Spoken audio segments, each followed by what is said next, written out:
Welcome to the Pet Loss Companion. I'm Ken Dolan-Del Vecchio. I'm here with my friend and co-author Nancy Saxton-Lopez. This is a program that we do live on every Thursday from 6 p.m. to about 6:30, and a lot of what we do on this program is we read letters from people who send us the stories of their pets passing, generally quite a bit about their life, and also how the pet guardian is doing in the aftermath of loss. I need coffee, I guess. I know. It's a long day. And if you would like to write to us, and we encourage you to do so if you think it would be helpful, my email is kenddv at gmail.com. Nancy's is nancysaxtonlopez at gmail.com. And if you do write to us, please let us know if it would be okay for us to share your story with our audience. And you can also tell us that we can share certain parts, but not all of it. And if you would rather we didn't share it, one or both of us will write back to you in any case. There are a number of ways of supporting our work, and you will find them in the description that accompanies the program. And also, we'd like you to know that our book, The Pet Loss Companion, Healing Advice from Family Therapists Who Lead Pet Loss Groups, is now available as an audio book. Also, it was recently published in the Polish language in Poland, and we are very interested in having it published in Spanish. So if anybody knows a publisher in the Spanish language who may be interested in taking this on, that would be wonderful to learn about. We'd like you to know that the program is a friend of Dakin Humane Society in Springfield, Massachusetts. Dakin is a rescue and shelter and adoption center that does a lot of programming for people like us who have animal companions in our lives. And one of the programs that they offer is a Zoom pet loss support group that I facilitate once a month. It is on the second Tuesday of the month from 6 p.m. to 7:30 p.m. Eastern Time, and you are welcome to join it. There is no cost. There is a link to the RSVP for the Zoom in the description, and I'd be happy to have you join. People join from all over the world. There is no limit on where you might Zoom in from. And if you register and then you decide that you can't make it, it would be helpful if you would send me a note and just let me know, because we'll reopen the registration. And also, we'd just like you to know that it would be great if you haven't already, be very helpful if you subscribe, or if you've already subscribed, if you leave a comment. These boost the program's accessibility to people who may find it useful. Nancy, want to get us started? Yeah, we have one story tonight, and it's from Genevieve about her beautiful soul dog, Jessie. And such a beautiful dog. Beautiful dog. Beautiful girl, beautiful dog. Hi, Ken and Nancy. My name is Genevieve. I found your podcast 2 weeks ago in the middle of the night when I couldn't sleep and I couldn't stop seeing my dog's final moments every time I closed my eyes. I have listened to more episodes than I can count since then. I lost my boy Jessie on February 18th, and I need to tell someone his story. Jessie was a Catahoula leopard dog. He started his life on a code red list at a kill shelter in Chesterfield, South Carolina, days from being euthanized. At the time, I was living alone in South Carolina, far from friends and family, nursing a broken heart after a bad breakup, one where my ex had taken the dog we shared, who was also a Catahoula. I had grown a deep attachment to the breed, but I was working long 12-hour nursing shifts, and I didn't feel I could give a dog the home he deserved long term. So I did what felt like the next best thing. I begged every rescue group I could find to let me foster him. I told myself it would heal my heart a little and save a life, even if just for a short while. Only one group said yes. I fostered him for 2 weeks before I watched him load into a van heading north toward a no-kill shelter in Boston. And the moment it left, I knew I'd made the worst mistake of my life. I begged for him back. The rescue group told me if I still felt that way in a couple weeks, we'd figure something out. I still felt that way. Within a month, I was riding north myself in a van full of rescue dogs from South Carolina alongside a retired trucker who volunteered for the rescue group. My backup plan, if the exchange fell through, was to call my friend in Boston and ask her to go to the shelter and adopt him herself. But it didn't come to that. We made the exchange in Pennsylvania, a van full of dogs for one dog, and I brought Jessie home. That was the last time we were ever apart. Within 2 weeks of bringing him home permanently, I found out he had bilateral luxating patellas and needed bilateral knee surgery. He had it. I spent the following months carrying him up and down 2 flights of stairs into and out of our apartment every single day. When it was determined months later that the left knee surgery had failed and he needed to do it all over again, he had that surgery too. And again, I spent months sleeping on the floor beside him so he wouldn't be tempted to jump on the couch or the bed. Years later, he injured that same back left leg again. We were told he would need either an amputation or extended bed rest. Given his existing joint issues, we chose bed rest. I moved an air mattress to our lower level and slept on the floor with him again. And when my husband and I eventually went house hunting, we chose our home specifically with Jessie in mind, a ranch style, limited stairs, built for a dog whose knees had been through everything. When we moved in, we put our mattress directly on the floor for his sake and kept it there for a year to give his knee every possible chance to heal. We did that because there was not a single night of his life that Jessie didn't sleep next to me. Most nights, right beside me, his head on a pillow. For what I believe to be 13 years, Jessie was my boy. I rescued him in August 2013 and always said he was about a year old at that time, but it wasn't until after he was gone, when I started digging through old photos and paperwork, that I found his shelter intake photo and realized he had been listed as 2 years old. I had gotten the math wrong the entire time. In November 2025, we celebrated what I thought was his 13th birthday, but he was likely at least 14. I only discovered this after losing him. There is something both heartbreaking and quietly beautiful about that he gave me even more years than I knew. We lived in 3 states, moved through 8 homes, traveled through 17 states, visited 4 of the 5 Great Lakes, and swam 2 oceans. He was mouthy from day one. He always told me exactly what he needed: food, sleep, his spot back on the couch, when it was dinner time, when he needed to go out. He started with bells on the back door and eventually graduated to a low, decisive growl. To come back inside, he let out one single loud bark once every minute until you let him in, or he'd raise his paw and drag his nails down the door. He always made himself understood. Before we had kids, we played hide and seek in the house. He loved sniffing me out. Even when we weren't playing, if he couldn't see me, he would find me. He'd sniff under closed doors to locate me. He'd push open a door left ajar just to look in and know where I was. He was my shadow. There were times I told him to go lay down somewhere else because he was always right under me. I reminded myself every single day that one day I would miss that. I told him he was my best boy every single day. I asked him if he knew how much I loved him and told him I loved him more than anything in the entire world. Every single day. I couldn't pass him without patting him or kissing his forehead.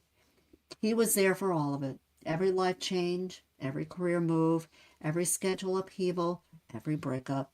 He was my constant through all the years when nothing else was. And when I eventually found my husband, Jessie made the terms clear from the start. We came 2 for 1. My husband accepted those terms without hesitation, and Jessie graciously allowed him to our pack. Jessie loved me deeply, but he reserved his unlimited smooches for my husband. I'd comment regularly that I never got that many kisses from him, and my husband would just laugh and say he still knows he's the third wheel. He was right, but Jessie loved him, and I think that was his way of showing that. He was there when both of my daughters were born, When we brought our first daughter home, Jessie was convinced we had brought her home for him. He appointed himself her protector from that first day and took that job with complete seriousness for both girls. When they cried as babies, he cried too, louder and louder with increasing urgency, as though I couldn't already hear them and needed him to personally alert me. He loved those girls with everything he had. He was also my rock through some of the darkest seasons of my life. A few months after my husband and I married, I was in a severe car accident that left me with debilitating neck and back pain. I was in physical therapy multiple days a week for a year and a half.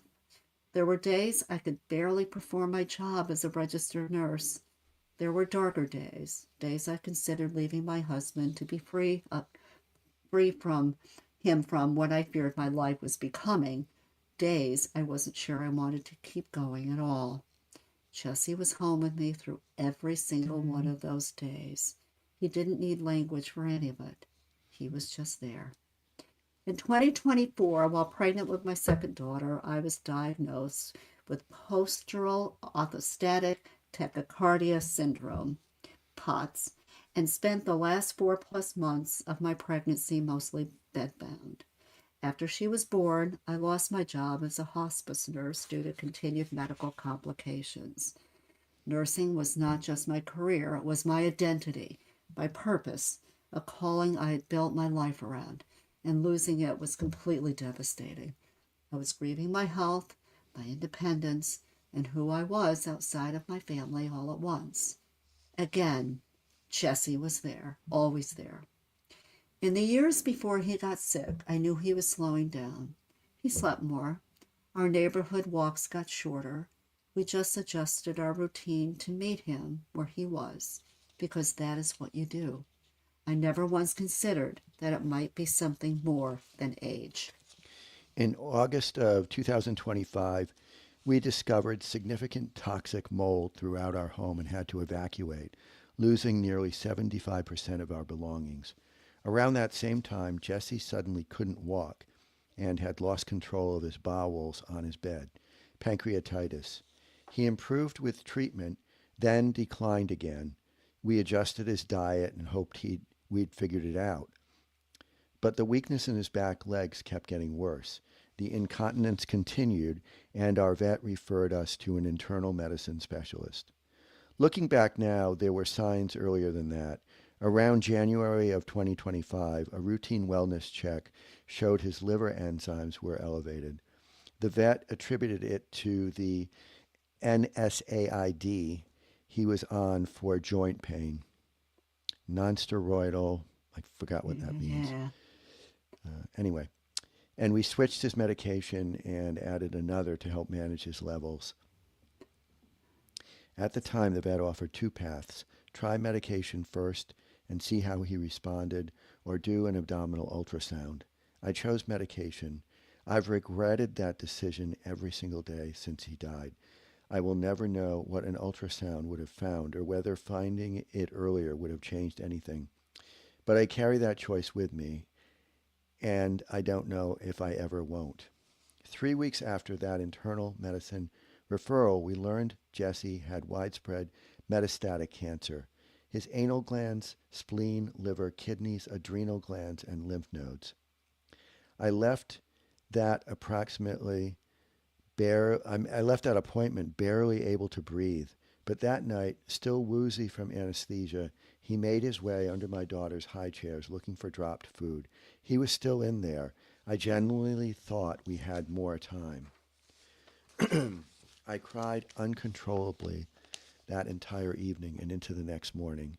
And because I'm a planner, on the morning of February 18th, I made calls to our vet to get a plan in place and to a local company that does in-home euthanasia to gather information.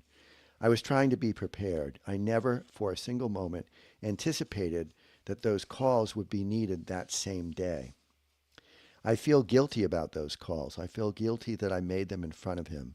I feel guilty that I spent the 17th and the morning of the 18th falling apart while he was still there. There are moments when I wonder, and I know how this sounds, but I have to say it, whether he let go when he did because he could see that what my anticipatory grief was doing to me. Whether he knew the way he always knew that staying any longer would hurt me more than letting go. It sounds irrational, but grief is not rational, and he knows me better than almost anyone. I can't fully dismiss it. The next morning, February 18th, he seemed like himself. We did our normal morning routine. He ate all his food. He was struggling with his back legs, but he had walked into the vet's office with me the day before. I told myself he just needed time. Around 11:30, I looked over at him and he was shaking. I sat on the floor and cupped his head in my hands. His head dropped into them and he closed his eyes. I knew. I called the vet immediately. I was home alone with my 1-year-old, and Jessie was over 62 pounds, and I didn't know what to do. Over the next 2 hours, he lost control of his bowels on the floor. When I tried to help him stand, he couldn't. I put a blanket down next to him, laid down beside him, and held him with his head on my shoulder, and cried uncontrollably until my husband made it home. I rode in the back of our hatchback with him to the vet. He rested his head on my chest with his nose touching my chin. I had told him so many times that I wanted to bottle up his stinky breath and spray it when he wasn't around. In the back of the car, I just breathed him in, and I felt like he was breathing me in too. My husband had to carry him inside. He barely lifted his head. The vet said he appeared to be suffering. I never, ever wanted him to suffer. We made the decision to let him go. I sent my husband to get our girls, 1 and 3 years old, from daycare so they could say goodbye. I asked him to bring our other dog, Louise, so she could be there and understand. For that hour, it was just the two of us. I laid on the floor with him and told him over and over that he was the best boy in the world. I thanked him for being my best friend. I told him I would find him in every life over and over again. I ran my hands over him, trying to memorize every single detail of him, and I held him in my arms as he took his last breath. The first 10 days after losing him are a complete blur. I dissociated entirely and have almost no recollection of them. I cried constantly. I forgot to eat, and when I did remember, I felt like I was choking food down that my body was actively rejecting. I'm still exhausted every day because the moment I try to close my eyes, his final moments flood back in, and the regret and guilt come with them. And then there are the other moments, the ones I wasn't expecting at all. I've woken up in the night reaching for him, looking for him in the dark. Several times I have been certain I could see his outline on the floor next to my bed. I've heard noises I can't explain. I've even smelled his farts, which disgustingly enough have brought me more comfort than I know how to describe. I walk past a room and catch him out of the corner of my eye, and when I turn to look and he isn't there, it's a gut punch every single time. It's wild what our minds are capable of when we miss someone that deeply. I don't know whether to call it grief or grace, but either way, I'll take it. I recently attended one of your pet loss therapy group sessions. I cried the entire time, but for the first time since losing him, I felt something shift because I heard other people carrying the same weight, feeling the same guilt, experiencing the same profound loss. It reminded me that what I'm feeling is valid, that I'm not alone in it. That session is part of why I'm writing to you now. I still cannot close my eyes at night without seeing that last day, the way he was watching me that morning, even before the shaking started, the looks he gave me, his final moments on a loop I cannot turn off. The thought of never holding him again genuinely still takes my breath away every single time it hits me. I feel guilty for how devastated I am. My 3-year-old asks me every day why I'm still sad when I have her, her sister, Daddy, and Louise. It kills me inside. I keep telling her I'm so happy they are here, but I miss Jessie terribly. Missing him and loving my family live in completely different places in my heart, but explaining that to a 3-year-old, or some days to myself, feels impossible. And there is nowhere to step away from any of it. After the mold, my entire family is living in our living room. I have no privacy, no job to escape to. Ongoing health issues keep me home. Every corner of my world right now holds some reminder of him, and I have no quiet place to fall apart. What I was not prepared for, what no one ever told me, was the guilt of euthanasia, the feeling that I killed my best friend, that I made the decision to end his life and held him through his last breath. And layered underneath that is the other guilt, the January ultrasound I didn't choose, the calls I made in front of him, the what-ifs I cannot stop turning over. I say I was not prepared, and I want to be honest about what that means. I am a hospice nurse. I have sat with people in their final moments more times than I can count.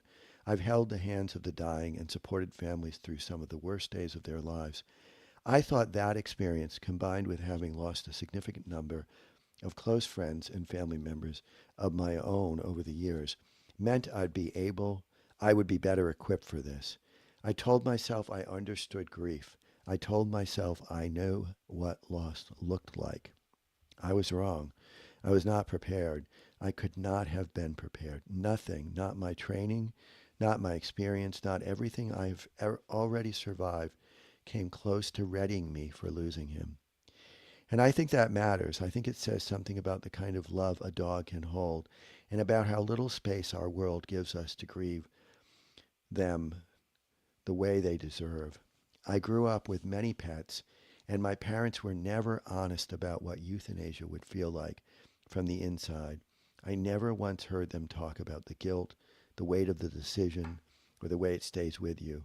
I walked into that room already overwhelmed, already scared, already dreading every moment of a life without my boy, and completely unprepared for what making that decision would do to me afterward.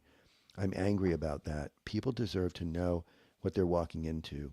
The silence around it does real harm. That is why I'm reaching out. I want to talk about Jesse, all of him, every ridiculous and beautiful and irreplaceable year of him. But I also want to talk about the guilt no one warned me about, the guilt of the decision to let him go, and the guilt of every choice made along the way, and whether it ever gets easier to carry. I want anyone sitting alone in the dark, feeling what I'm feeling, to know they are not alone in it. Thank you for the space you've created, for the podcast, and for that group session that cracked something open in me when I needed it most. I would be so honored to share Jesse with your listeners. I've attached some photos of Jesse as well as some of the two of us together. He was the happiest and most handsome boy, and my heart will forever long for him. Warm regards, Genevieve. Wow. Well, really, really That's powerful. an amazing story. It is And first, I wanted, so because moving. of how much time, but the guilt around euthanasia. We need to Yeah, talk about that. And I want her to hear, I want everyone to hear, you are not killing your dog yeah, or your cat. The disease, the whatever is going on in the body of that companion is what's doing it. And you're allowing to take that suffering that that companion has away.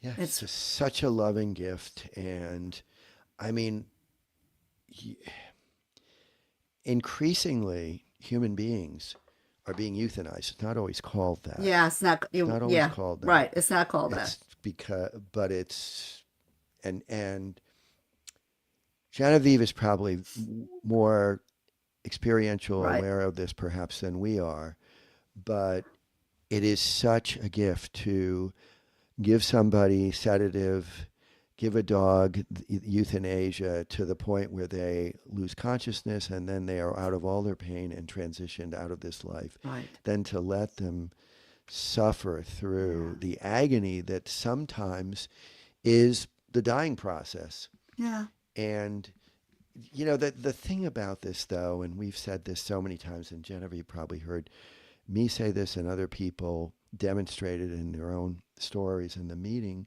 that she shared with me. Saying that doesn't take away what No. Genevieve is feeling. I mean, No. it's a reference point, Right. hopefully, but it because there's something about making that decision that is so primitively gut wrenching Yes. that Mm-hmm. it really takes time for many people. Now, some people it doesn't take time for. Some No, people, some people are able to be okay with what yeah, their decision is, but most people have guilt. yeah, Either yeah, too soon, too late, yeah, he suffered, or there was something else that could happen. Because, but underneath it, it still is the process that Jessie was going through and our other companions going through was dying. yep, He was not well. And so yes, it doesn't take away the guilt though. The guilt has to be taken away from that person in the context of time, yeah, right? and you like over and over thinking about it, having that as Genevieve said, the image coming, Yeah, it comes coming and going, very, coming and very in the going. head, in the As brain. what I tend to tell people is, let it come. Don't either try to hang on to it or push it away. Just let it come. Kind of Hmm. watch it meditatively. Let it come. Let it go. Eventually, it becomes more bearable. It Hmm. becomes older news, Yeah, and it it isn't fades. so gut wrenching. Yeah, it But I fades. mean, whenever I hear this story, I can see the last seconds of many of my Of animal course. companions' lives. That just comes back. It doesn't tear me open the way it did in the beginning, but it's like those images are seared into our consciousness, and they come back periodically. Yeah. But the thing for I hope Genevieve will trust that it does get easier. It does get easier. And also this idea that it's unimaginably different than any other loss. Right. For many people, the loss of their animal companion is the most gut-wrenching, severe kind of loss that they've That ever they ever experienced. experienced. And they're confused by it, and they sometimes feel guilty about it because they're wondering if they're betraying the other people they've lost in their Right. lives. And it's just the way it is. It's a different relationship. Yeah, We know yeah. that, The right? the other thing I think that's there's so many beautiful aspects to Yeah. Genevieve's story, but one of them is that she's open with her kids about it. Yes. That was they It had she had the 1 and the 3-year-old yeah, come. Yes. That was because good. what she's saying is in her Yeah. childhood experience, her parents Did shielded not. her Right. 100% from whatever they might have been going through. And while her children are very little, and certainly the 1-year-old is not going to recall this, and the 3-year-old isn't really going to recall it either, but she's going to recall something about her mom's authenticity Yep. in the experience of her emotional pain, and her mom reassuring her at the same time that she was sad It's okay. that she loves them so Yep. much, and that all of that can exist in the same heart. That It's just really beautiful. parents are the role models for their Yeah. kids And around experience of grief. yeah, and I And just love the way she says that they're in different parts of her heart, the yeah. grief and the love for her family. But that I think that is so instructive, and I Yes. hope that at some point Genevieve will share the letter that she's written to us Yes. with her children Hmm. when they are a little bit older and can sort of hold on to it differently from where they are in their next developmental phase, because loss happens. Yeah. Every day. And it happens, and she is somebody who, I mean, I have so much regard for people who work in hospice. Yeah. It's incredibly difficult. I have a friend Right. who is the executive director of a hospice organization, and I mean that is It, sacred yes. work. Right. You have And to be a special person to do that. yeah, and so we're we're in awe of you, Yes. Genevieve.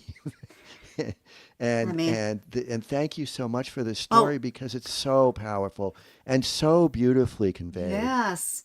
Now, the other thing is, we know from that story that Jessie and Genevieve were meant to be together. Yeah, yeah, She went to get him, yeah, right? She yep. fostered him. She went to get him. She brought him home.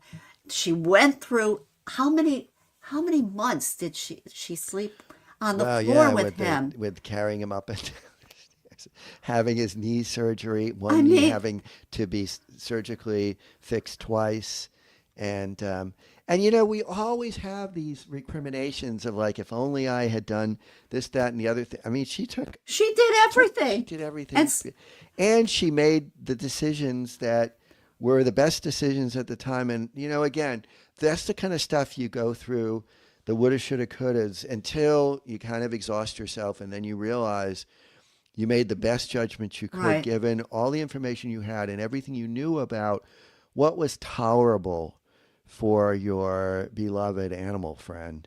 And so, you know, she's working through this. Yeah. It's Yes. and It's we not just easy. We know no it's a challenge, or the grief no. journey is a challenge. And I'm glad that she was with me and the others in that meeting. Hmm. If it will be helpful for her, I hope she joins us Once in again. April as well.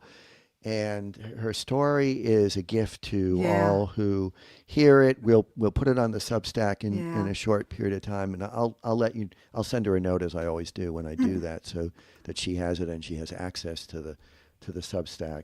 Also, So she needs to know she gave Jessie the best life. she gave Jessie The a great best life, life. and you And know, as and she said, she hopes. he gave her the best life, right? And also, I share her experiences of seeing my beloved lost animals as well. And Yeah. I don't know, it's, you know, I have some too. people, yeah, some people say that that's bargaining, you know, like, or mind Mm-mm. playing tricks on us. I don't think so. I don't know. I think I think there's a lot more that to spirit, the way that spirit operates, Yes. than we understand. And so I love that she said, I hope I'm with you in every life, Yes. because And it's we just will very be, beautiful. by the It's way. Okay. beautiful to hear that, I think.